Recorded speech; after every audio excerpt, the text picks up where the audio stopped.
سلام برعکس چطوری؟ من صالح هستم و خوش اومدید به کانال تایم.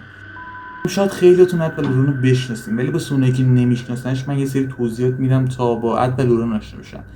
این زوج یکی از بزرگترین شکارچیان روح در کل تاریخ بودن و اکثر فیلم‌های ترسناک مثل آنابل مثل احضار از روی داستان‌های جنایی این افراد ساخته شدن. البته اد لورن خیلی وقتی که بین ما نیستن، خیلی وقت که چند سالی میشه در بین ما نیستن، ولی خب یه موزه‌ای ازشون به یادگار مونده که تمام اون وسایل تصویر شده مثل عروسک آنابل، مثل جعبه‌ای که خود به خود موسیقی میزنه و خیلی چیزای دیگه توی اون موزه قرار داره، ولی خب هر کسی نمیتونه بره اون موزه رو ببینه. واسه همین من یه ویدیو طراحی کردم با توجه به مستندات و فیلمایی که از داخل اون موزه گرفته شده و قراره که اونو با هم دیگه ببینیم و در ادامه ویدیو باید در اون بیشتر آشنا بشیم. پس بریم سراغ ویدیو.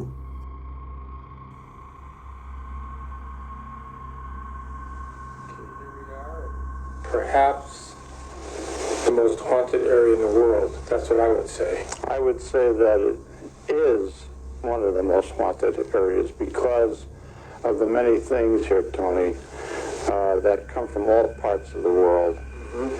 Europe, Asia, America, Canada, Mexico. This is a collection of items on the occult that have been used in diabolical experiences by many different types of people into black magic, wizardry, sorcery, and so forth. These are all things that you then would consider evil, Ed? Oh, positively. In fact, this is not a building that you should be in after 9 o'clock at night. From 9 to 6 are the psychic hours. This is not a Halloween room. This is the real thing. Okay. Many of the objects in this room here have had dire effects on people. People have been maimed, have been killed. People have wound up in mental institutions because of many of the things that are right in this building here. You have the voodoo dolls, you have the Raggedy Ann doll, which was responsible for the death of a young man who came in here one time, who challenged the doll to do its worst, and it did. Then you have a detective who was almost killed right in this room that we're standing in, and a priest. When we first panned in this room, I guess Rob was on the witch. Can you tell us a little bit about what... Yeah, that's a model mannequin of Hannah Crana, our local witch, who died in 1845. Many of the farmers over on Cross Hill Road, which is just about maybe a quarter of a mile from here, would go along in the morning, and she'd sit up on this big rock, and she would say to them, "If you don't have a pie for me tomorrow morning, or a dozen eggs, or a hen, I'll curse you." These guys were so afraid of it that they would have that hen or that pie. And the Indians in this area were so frightened of her that they left here. It's also said that she did murder her husband, who was Joseph Hovey. He was an officer in the local, I guess what do you call that? Constabulary? Yeah. Militia?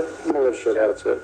Oh, okay, Ed. So around the piano, I see there's a mirror. Can you tell me about that mirror? That's a magic mirror that a gentleman used in New Jersey to conjure up spirits. That mirror, as we know, is a reflection of spirits. Okay. Ghosts, apparitions, demons, devils can reflect their images on a shiny surface very easily. This was used for that purpose, only the man who did the conjuring, unfortunately, today is in a mental institution. Wow.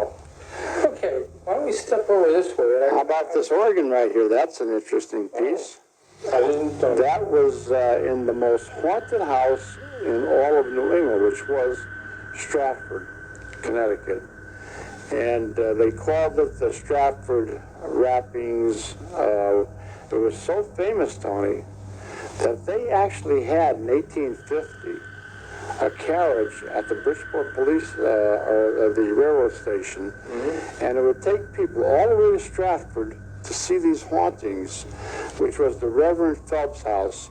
This is a painting I did of it down here, and Hannah Cranna, the witch, and another witch by the name of Goody Bassett were very involved in black magic at that time. In fact, Goody Bassett was hung near the old railroad station for her witchcraft practices. But this organ was in that house for many years.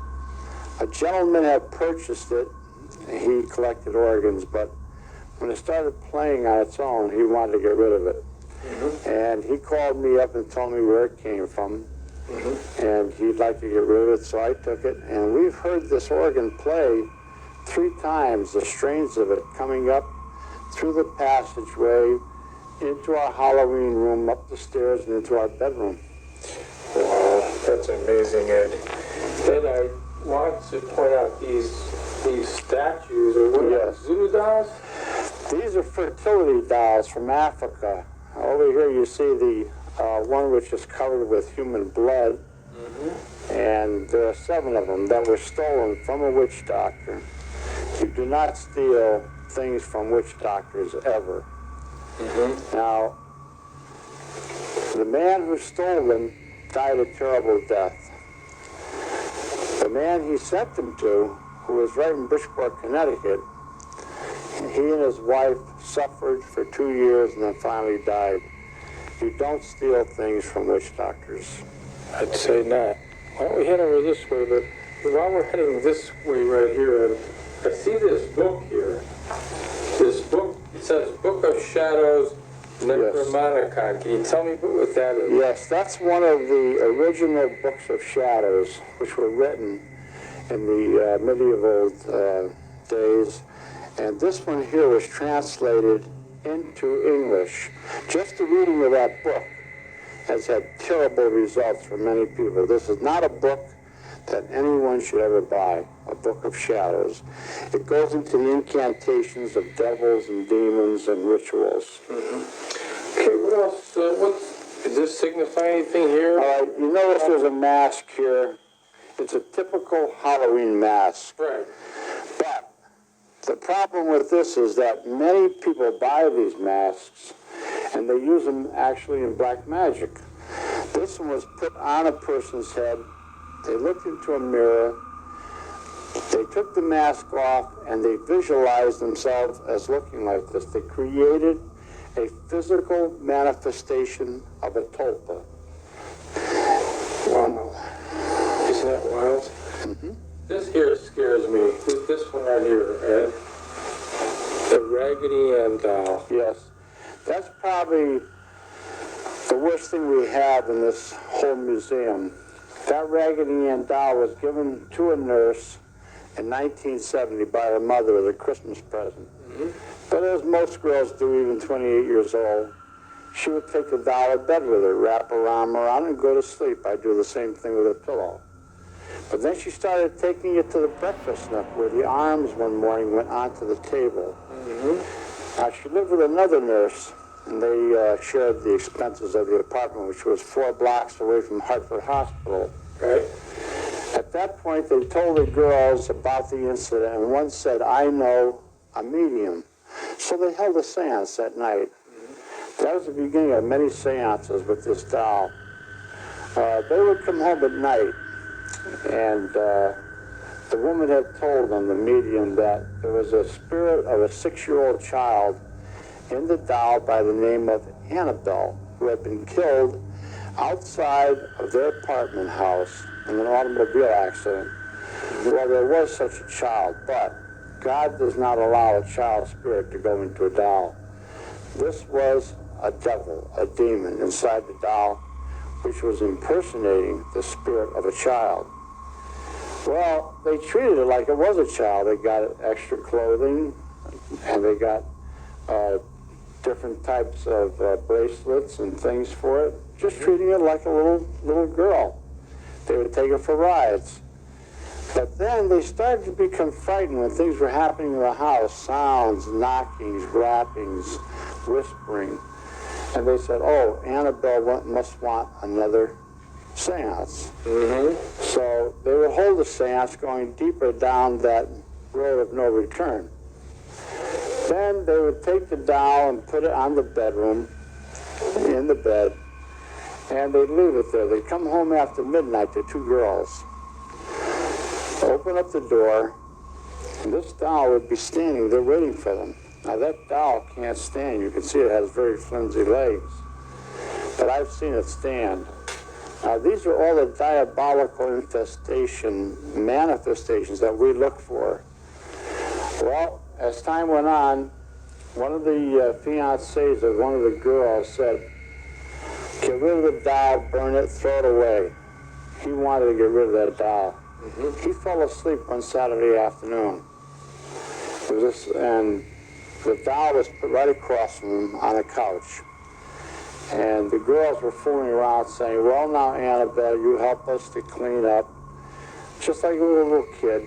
Yeah. All of a sudden, he woke up with a start. He was sweating. He said, "My God," he said, "what a nightmare. I just had, I dreamt that Annabelle there was strangling me, and he had marks on his throat." Was it psychosomatic? Well, he walks over to the doll, he picks it up, and looks at it, and throws it right across the room. You're nothing but a rag doll, you couldn't hurt anyone. With that, 7 slashes appeared on his body, 4 in the chest and 3 on his stomach. The blood came right through his shirt. Now they were all frightened. Things were flying around the room. They called the High Episcopal Canon in Hartford. He called Father Richard Nolan. Father Nolan called us. We went to the house. Exorcism was performed immediately in the home and over the people. I took the doll back to my home here, where it's in the museum now. At one time, I had it just sitting in a chair. But a priest came here one day and he said, "Ed, this doll is supposed to be infested by devils." He picks the doll up and he throws it across the room, just like the young man in the house. God is more powerful than the devil. I said, "Yes, Father, you're right. God is more powerful than the devil, but no priest is, no man." On his way home in a brand new car on Route 84, the car went out of control, almost head on into a tractor-trailer truck. It was demolished, and the priest was almost killed. The last thing he remembered seeing was that doll. A detective, a homicide detective that Lorraine and I were working with, wanted to see the museum. We work on many cases of where children are murdered or whatever. And he came down, he looked all over, he said, "You know, Ed, of all the things here, I can't take my eyes off that doll." At that time, it was still in a chair. The phone rang. I said, "I'll be right back. Don't touch anything in this room. Everything in here is unholy, unblessed. The opposite of what you would find in a church." Well, I wasn't even up there talking for 10 minutes. I heard him coming up the stairs. He had to come through the passageway into the Halloween room and up into the kitchen. This man was a huge guy. He was about 6'3", 250 pounds, used to seeing grisly sights. He was sweating. He couldn't speak. He was trembling. I thought he was having a heart attack. I told him to sit down and I'd call an ambulance. He said, "No, Ed, it isn't that." I said, "Well, what's wrong?" "I don't want to talk about it." That's what he said. "I don't want to talk about it." Sometimes a little macho and cops, you know. Sure. And Lorraine walked in and he looked at Lorraine, and I guess he found it easier to talk to a woman than a man. He said, "I'll tell her about it, but I don't want her to ever talk about it again." Well, she didn't have to. The doll had been in a chair over in one corner of this room. When I came in, the doll was over in another corner on the floor. Everything had been knocked over, like there was a terrible struggle here. There was a terrible struggle. This man had picked that doll up. His aura had mingled with the aura of that doll, and something so terrible occurred that he resigned from the police department 3 months later and moved to California. Is that right? A young man came in here one day with a bunch of college students. And after I told him about the doll and many other things, he came over here. I was standing over in the other corner. He started tapping on this glass and said, "I don't believe any of this is a bunch of hooey." He said, "If that doll can do anything, let it do something to me right now. Put a slash on me." I put him out of the building. He was on a motorcycle. 3 hours later, he was dead.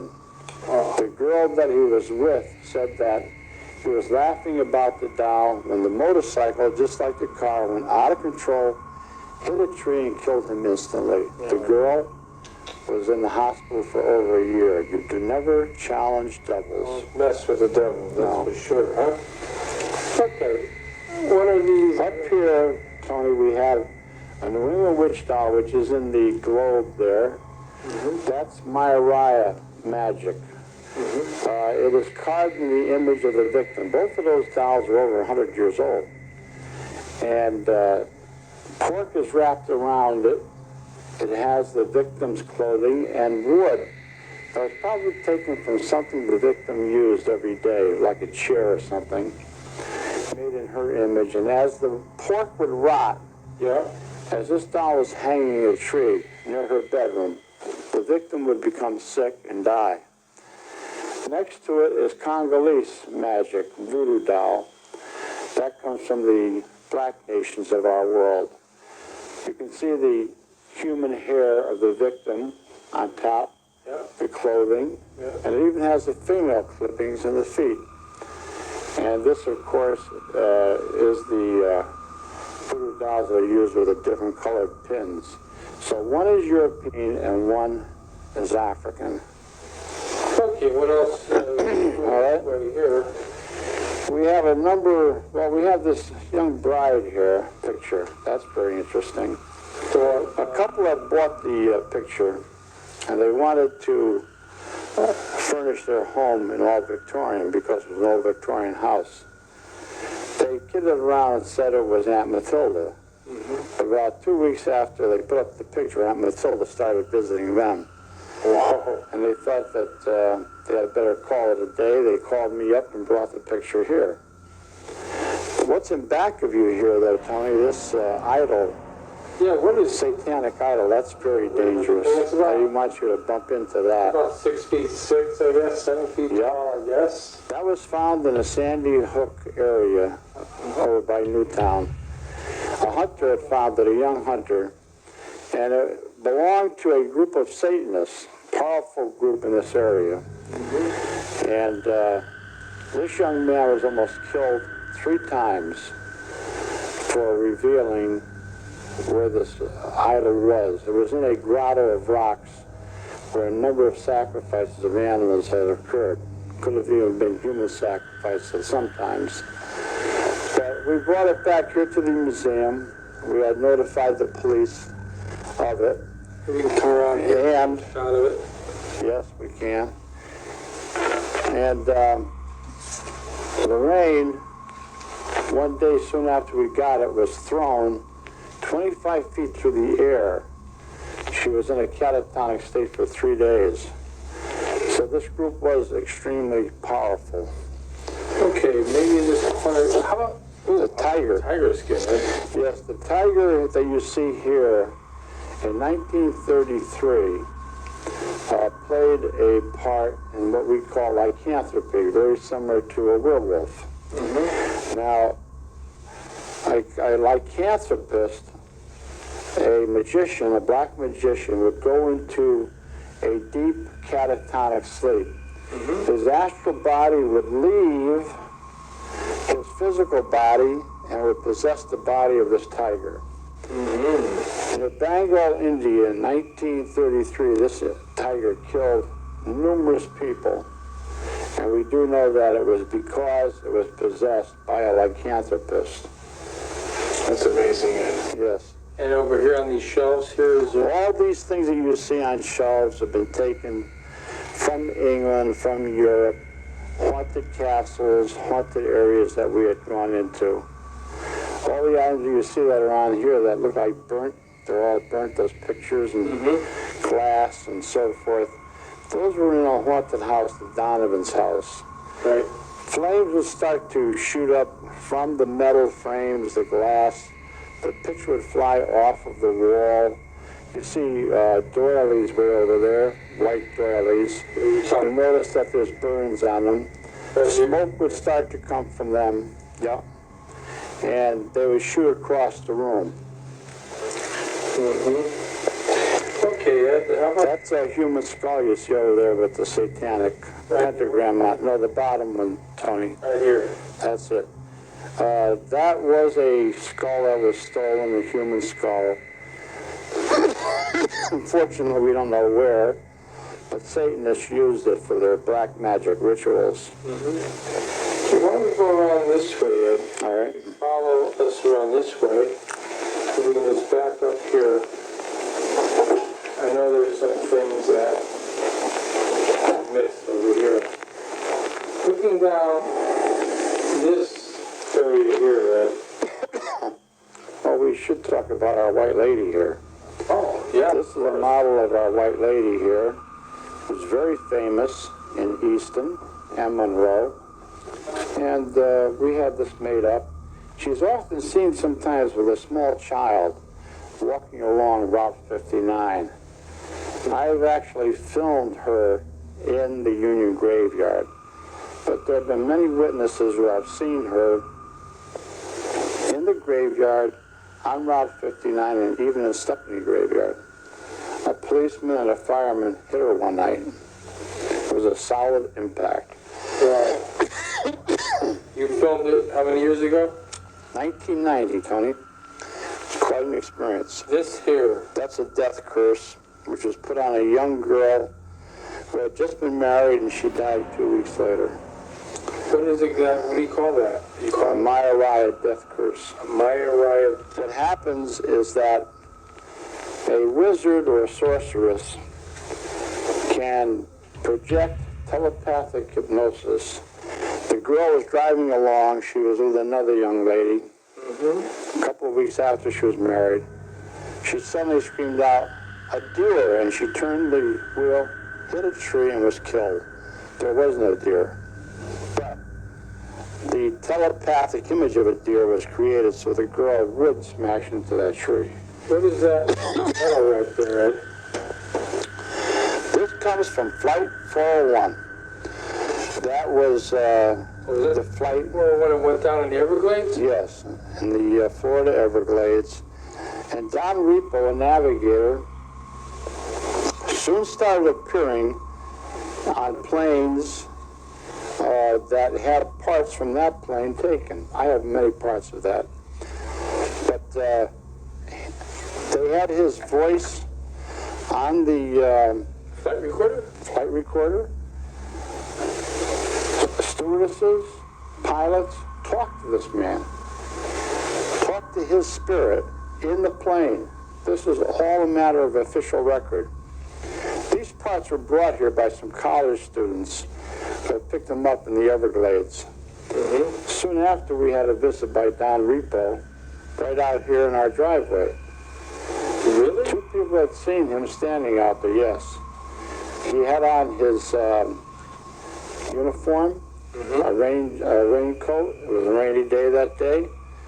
And he had on his hat. Now, Don Repo, a lot of people don't realize, was born in Bridgeport, Connecticut.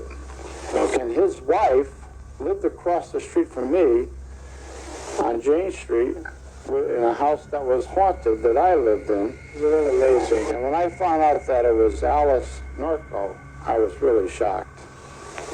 This ugly item, what is this? All right, we have a little werewolf over here. This again is a Halloween type item that you can purchase in almost any store. But again, people take something like this and they will try to create a double, a tulpa. And unfortunately, sometimes they manage to do that. In fact, 6 of them tried to create this model of this head that was in this coffin here that a vampire once slept in.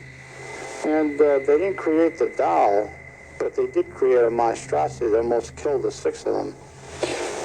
That coffin. You said a vampire really... A young man who visualized himself as a vampire and actually did take blood from people had slept in that coffin some 30 years ago. Today, he too is also in a mental institution, and he still believes he's a vampire. He's what we call a human vampire. This model of the dinosaur that you see here looks harmless enough, but Galazzo in Brookfield, Connecticut, a young boy who came under diabolical possession, had just finished making it. He put it on the floor of his home, and the thing started to walk toward the family, who was all sitting at the kitchen table, and a voice came from it that said, "Beware, you're all going to die." That was in a very famous case, the devil in Connecticut. Devil in Connecticut, I remember that one in Brookfield. That was 1982, Ed? You also notice a lot of tombstones around here, Tony. I was wondering about it, because one of them says, I guess The grave of Sarah A. Judson, and one has Warren. Satan just left that one on our They left that on your door? on our lawn, That's trying okay. to frighten us. What? Yeah. But they steal these stones and they use them as altars. Especially children's stones. Is there anything up here on this shelf that you want to talk about? Or? Oh, yes. You see a silver box up there, and there's a small statue of a cat in there. Up there. That is one of the most powerful black magic items that we have here.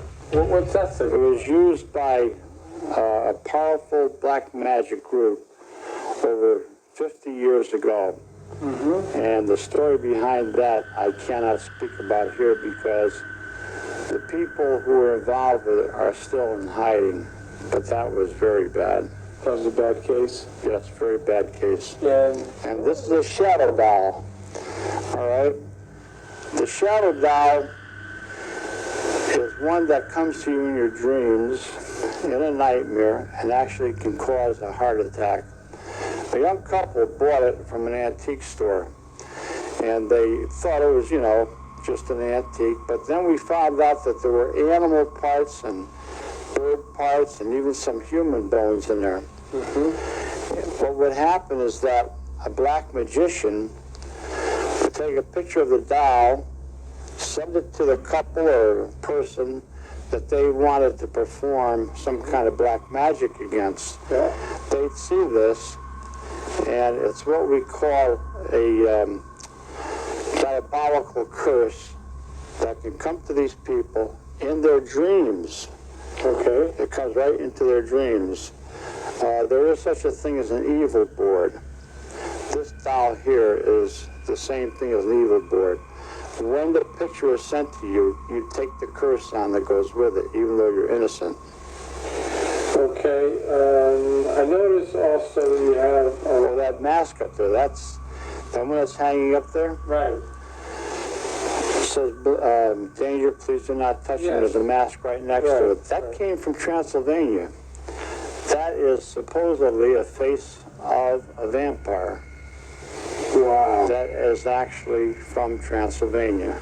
Now, I know also that when you bring visitors into this museum, such as us and the camera crew and others, many others have come in, you always say to them, and I always wondered about this, do not touch anything in this room. If you do, let me know. Why do you say that? What's wrong? Well, if anybody touches anything in this room, their aura mingles with the aura of that object, which is very evil.